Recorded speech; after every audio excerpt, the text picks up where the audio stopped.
Well, I think there are a lot of perhaps clashing worldviews. So this is true of all times. So this would not be any different today than before. But I think also it's hard when we talk about the Western worldview. At one point, I think we would say if you're an Enlightenment scholar, the Enlightenment means certain particular things in the West, but that may be perhaps an elitist view in some ways.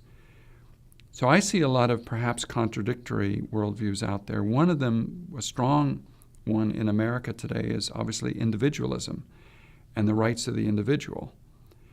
And this is a strong ideal in American society, but like anything else, it can be taken to extremes.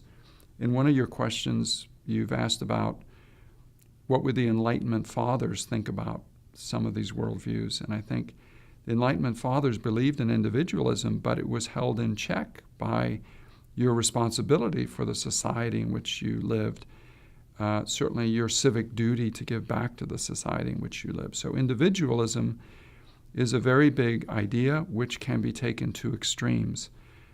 The Ayn Rand version of individualism is, to me, not helpful because it is, in fact, taken to that extreme. It does not account for the ways in which we owe each other some obligations to treat each other in certain ways and to pull together for the common good in certain times of crisis.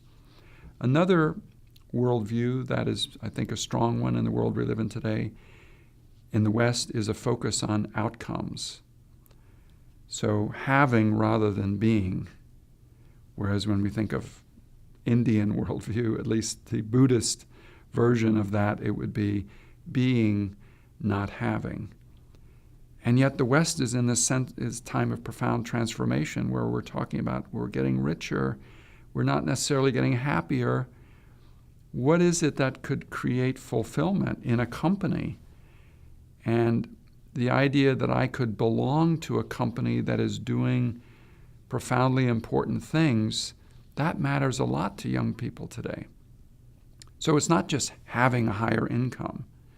It's being part of some important process.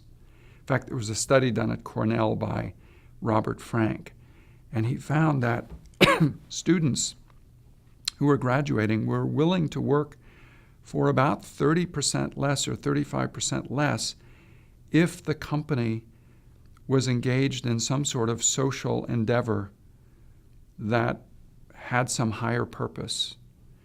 That is a for-profit company that promotes as its ideal that it's trying to help people in some way and sticks to it. It's not just PR.